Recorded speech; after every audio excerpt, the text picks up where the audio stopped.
shotgun. Looks like he's going to the corner, circles back, and it's a lob play. To the MVP, Jimmy Butler. Sa likod ng bawat matapang na ngiti, sa likod ng bawat clutch shot, may isang kwento na hindi naririnig sa NBA arena.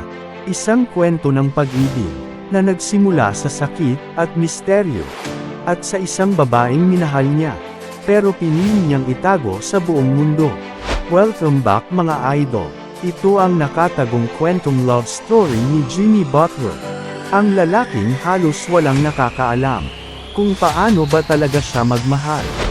Pero bago natin simulan ang kanilang kwento, ay huwag kalimutan mag-like, mag-subscribe at i-hit ang notification